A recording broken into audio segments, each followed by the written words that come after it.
How can a player dominate games and still ruin his team's defense? Trae Young drops 24.2 points and leads the league in assists, controlling Atlanta's offense like no other. But his defense is historically bad. 119.4 rating, bottom 1% among guards. With him on the court, opponents feast. Without him, the Hawks soar to near-elite defense. Keep watching to see the shocking defensive numbers and what they mean for the Hawks. Hit subscribe and stay tuned. This story gets even crazier. Trae Young has completely redefined the point guard position on offense. He leads the league in assists, drops 24.2 points per night, and controls defenses like few players in the NBA. But on the other end of the floor, the reality is impossible to hide, and the numbers don't whisper it. They scream it. In the 2024-25 season, Young posted a 119.4 defensive rating. That means opponents scored nearly 120 points per 100 possessions with him on the floor. To put that in perspective, the worst defensive rating in the league belonged to Keontae George at 123.2, only 3.8 points worse. Trae wasn't just bad. He was right there at the bottom, and then comes the incredible. The moment Trae sat down, Atlanta's defense collapsed upward. The Hawks' defensive rating plummeted to 106.8, a number that would have ranked 6th best in the entire NBA. Read that again. Without their $200 million franchise star on the court, Atlanta defended like a near-elite, playoff-level unit. It gets even harsher when team excuses are removed. According to Crafted NBA's advanced defensive metrics, Trae Young ranked in the first percentile among all NBA guards. That means 99% of guards defend better. Not close to the bottom. Not flirting with it. Dead last territory.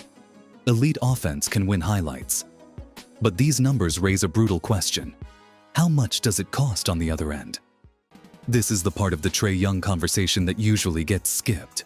Not the highlights, not the assist totals. The reality. Young is 6'1", with a 6'2" wingspan and barely over 160 pounds. In today's NBA, where size, length, and switching dictate everything, that profile is a walking target. When he's involved in pick-and-roll defense against real shot creators, the numbers are brutal. Among players with at least 600 possessions, he allows the 6th most points per chance in the entire league. Teams don't stumble into attacking him. They circle him on the scouting report. He isn't just attacked, he's hunted. But here's where it shifts from bad to genuinely alarming. Because with that size, there's zero room for mental mistakes. And the film shows too many of them. After a missed offensive possession, especially those deep 28-foot pull-up threes, the urgency disappears. The reaction time slows. The defense collapses. The result?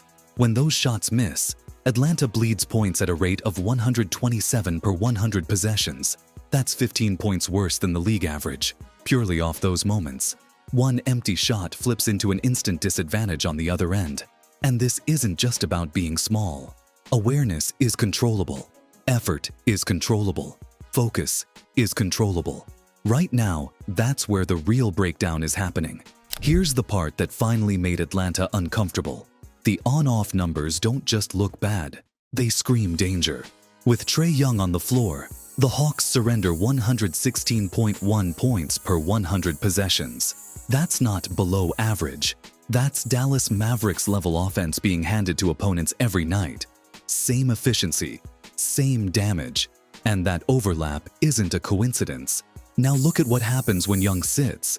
The defense actually improves by 9.7 points per 100 possessions, the worst on-off defensive swing on the entire roster.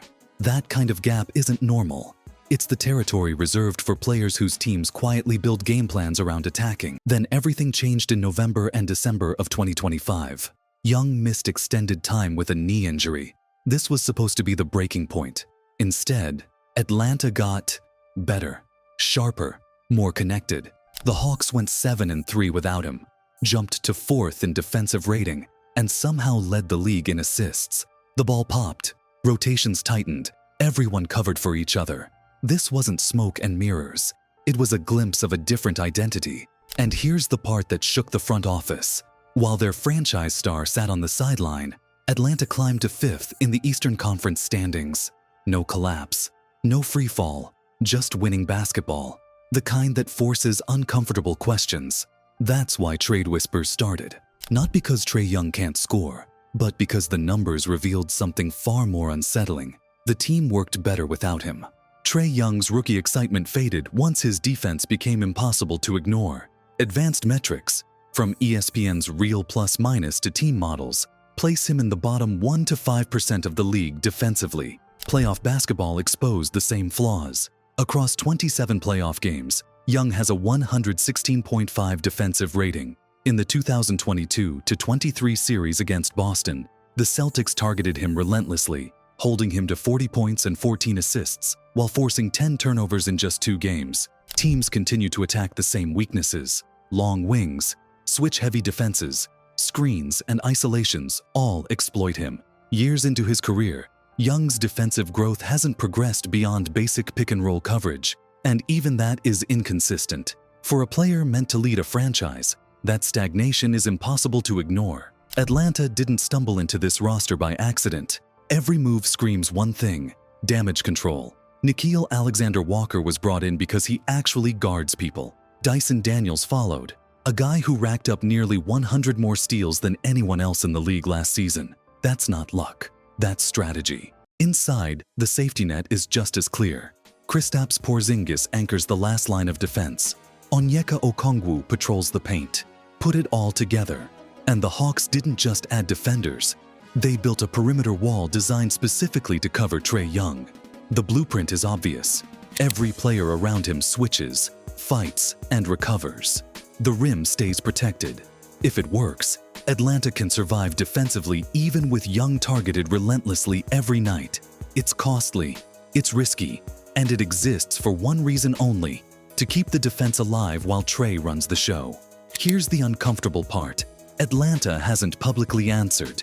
Can a team seriously contend while paying $200 million to a player who doubles as its biggest defensive liability? Offensively, Trae Young delivers. The shooting, the playmaking, the scoring bursts. That part isn't up for debate. But games don't pause on defense.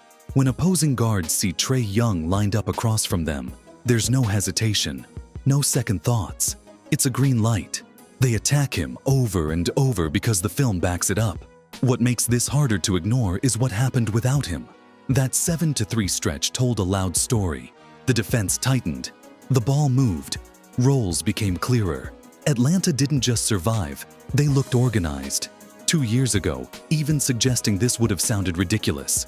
Now the numbers don't let it slide. The embarrassing reality isn't just that Trae Young struggles defensively. It's that the evidence stacks up year after year.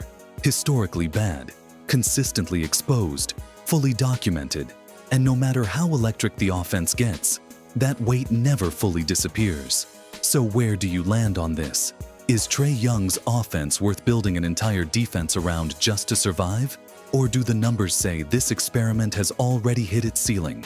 Say it plainly in the comments. If this breakdown made you see the situation differently, hit subscribe for more honest NBA analysis that doesn't hide from the uncomfortable stuff. More deep dives like this are coming.